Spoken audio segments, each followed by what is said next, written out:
बिस्मिल्लाहिर्रहमानिर्रहीम। व्यूवर्स, आप देख रहे हैं न्यूज़ टू यू। उम्मीद है आप खैरियत से होंगे। आज थोड़ी देर पहले राजा आतिफ साहब ने आपको बताया इन कैमरा इजलास के हवाले से।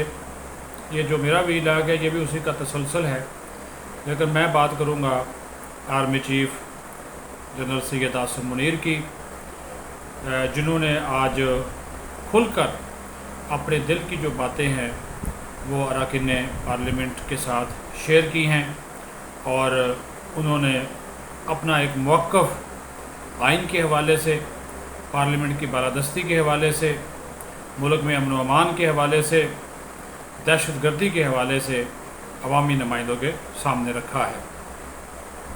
ये बहुत अच्छी बात है। सबसे पहले तो मैं आपको बता दूं कि माहौल क्या था। माहौल ये था कि आर्मी चीफ अपनी टीम के साथ पहुँचे, और उस टीम में DGISI lieutenant general Nadeem Ahmed Anjum, DG military operation, DG SPR और दिगर आला अफसरान शामिल थे। तो जैसे ही वो कौमी असम्बली के हाल में पहुँचे हैं तो अरकान ने डेस्क बजाकर उनका इस्तकबाल किया है। वज़ीर आज़म शहबाज शरीफ ने उनके लिए खैर मकदमी कलमात कहे हैं, और फ़ौज पाकिस्तान के जवान और अफसरान जो कुर्बानियाँ दे रहे हैं दहशत गर्दी के ख़िलाफ़ जंग में, उन कुर्बानियों को भी खराज अक़ीदत पेश किया और कहा कि पूरी पाकिस्तानी कौम और पाकिस्तान की पार्लियामेंट अपने फ़ौज पाकिस्तान के साथ खड़ी है, जो कि सरहदों की हिफाजत के साथ साथ मुल्क से दहशत गर्दी का नासूर ख़त्म करने के लिए भी कोशा है। फिर साथ ही वज़ीर आज़म ने उन इक़दामात का भी ज़िक्र किया है जो मौजूदा हुकूमत उठा रही है दहशत गर्दी के ख़ात्मे के लिए, और फ़ौज पाकिस्तान को मुकम्मल सपोर्ट दे रही है। और साथ ही साथ फिर उन्होंने ये बात भी कही कि उस पैसे का भी हिसाब किताब होना चाहिए कि जो पैसा खैबर पख्तूनख्वा को दहशत गर्दी के ख़ात्मे के लिए हर साल दिया जाता है, वो पैसा कहाँ खर्च हुआ, और 4 साल के दौरान दहशत गर्दी क्यों वापस आई, कौन इसको वापस लेकर आया। इस सारे सवालों के जवाब भी मिलने चाहिए। ज़ाहिर है उनका इशारा जो था वो तहरीक इंसाफ की हुकूमत की जानिब था, और इमरान खान के दौर में आपको पता है कि सैकड़ों जंगजुओं को अफ़गानिस्तान से पाकिस्तान लाकर बसाया गया, और TTP की शक्ल में बहुत जो है वो जंगजू जो आजकल हालात ख़राब कर रहे हैं उसमें वो मुलव्वस है। आज आर्मी चीफ ने एक बड़ी बात कही, बल्कि बहुत बड़ी बात कही, और उसको बिल्कुल उस बात का वज़न बहुत ज़्यादा है और उस बात की अहमियत भी बहुत ज़्यादा है।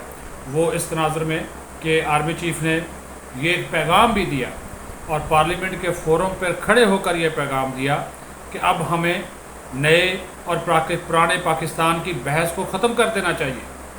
ये बहस अब ख़त्म होनी चाहिए कि नया पाकिस्तान, पुराना पाकिस्तान। अब हमें हमारे पाकिस्तान की बात करनी चाहिए। अब हमें हमारे पाकिस्तान की तरक्की, खुशहाली, तमीर व तरक्की, उसकी बात करनी चाहिए।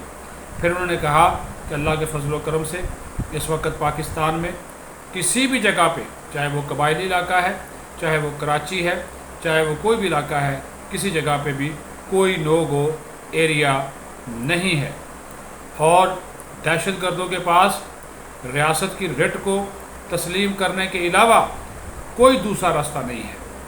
और उन्होंने कहा कि दहशत गर्दों से मुज़ाकरात का खमियाजा उनकी मज़ीद ग्रोहबंदी की सूरत में सामने आया। मुल्क में दायमी अमन के लिए सिक्योरिटी फोर्सेस जो हैं वो मुस्तैद हैं। तो ये बात उन्होंने कही क्योंकि जो मुज़ाकरात होते रहे उसके जो रिज़ल्ट आते रहे वो आपके सामने हैं।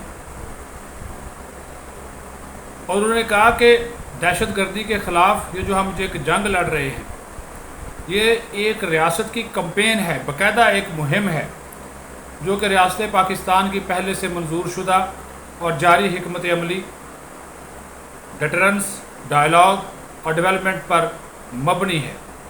और इस मुहिम में सिक्योरिटी इदारों के अलावा हुकूमत के तमाम ज़रूरी अनासर शामिल होंगे, जैसा कि कानूनी, मुआशी, मुआशरती और ख़ारजी वगैरह। और उन्होंने ये भी कहा कि ये कोई नया ऑपरेशन नहीं, बल्कि मजमूई तौर पर अवाम के गैर मुतज़लज़ल एतमाद की अक्कासी करता है, और जिसमें रियासत के तमाम अनासर शामिल हैं। इस वक्त पाकिस्तान में अल्हम्दुलिल्लाह कोई नो गो एरिया नहीं। ये बात मैंने पहले भी बता दी, लेकिन दोहराने का मकसद ये है کہ جب ان کی یہ تقاریر ہو رہی تھی، جب ان کا یہ نقطہ نظر سامنے آ رہا تھا، تو کھل کر انہوں نے ان چیزوں کے اوپر اظہار خیال کیا اور اس کی وجوہات بھی بتائی، اور انہوں نے یہ بھی کہا کہ اس جو کامیابیاں ہم نے حاصل کی ہیں یہ ہمیں ایسے نہیں مل گئی، یہ کثیر تعداد میں شہید ہوئے ہیں لوگ، غازیان ہیں، ان کی قربانیاں ہیں، اور انہوں نے اپنے خون سے اس کی آبیاری کی ہے۔ 80,000 سے زیادہ قربانیاں پیش کی ہیں، 20,000 سے زیادہ افواج پاکستان اور سیکورٹی فورسز کے غازی ہیں، 10,000 سے زیادہ شہداء کا خون ہے، اور دہشت گردوں کو اب ریاست کی رٹ کو تسلیم کرنے کے علاوہ کوئی اور راستہ ان کے پاس نہیں ہے۔ اور انہوں نے کہا کہ ملک میں ہم نے دائمی امن قائم کرنا ہے، اور اس دائمی امن کے لیے ہی سیکورٹی فورسز جو ہیں مستعد ہے، اور اسی وجہ سے پورے ملک میں اس وقت بھی انٹیلیجنس بیسڈ آپریشن جاری ہے۔ وزیرستان ہے یا ملک کا کوئی حصہ ہے، بلوچستان ہے، پشاور ہے، جہاں پہ بھی دہشت گردوں کی موجودگی کی اطلاعات ملتی ہیں، ان اطلاعات کی روشنی میں انٹیلیجنس بیسڈ آپریشن کیے جاتے ہیں اور کامیابیاں حاصل کی جاتی ہیں۔ پھر انہوں نے کہا مت کریں آپ یہ بات کہ یہ نیا پاکستان ہے، یہ اس کا پاکستان ہے، یہ میرا پاکستان ہے، یہ پرانا پاکستان ہے۔ اب وقت ہے ہمارے پاکستان کی، اس کی تعمیر و ترقی کی، اس کو ہم نے آگے لے کر چلنا ہے۔ پاکستان کے پاس کسی قسم کے وسائل کی اور افرادی قوت کی کوئی کمی نہیں ہے۔ عوام کے منتخب نمائندے ہماری منزل کا تعین کریں، پاک فوج پاکستان کی ترقی اور کامیابی کے سفر میں ان کا بھرپور ساتھ دے گی۔ پھر انہوں نے کہا کہ یہ جو پاکستانی عوام ہیں یہ سینٹر آف گریوٹی ہیں، یہ سینٹر آف گریوٹی ہے، اور پاکستان کا آئین اور پاکستان کی یہ جو پارلیمنٹ یہ عوام کی امنگوں کی آئینہ دار ہے، اور جو فیصلے یہاں سے جو فیصلے آئین اور پارلیمنٹ کرتی ہے اسی کے تحت ریاست پھر چیزوں کو آگے بڑھاتی ہے۔ یہ بھی ایک میسج تھا۔ پارلیمنٹ کی بالادستی کو انہوں نے تسلیم کیا، آئین کی سربلندی کو انہوں نے تسلیم کیا، اور اس کے اوپر پھر تالیاں بجی باقاعدہ طور پہ کہ آرمی چیف کو خراج تحسین پیش کیا گیا۔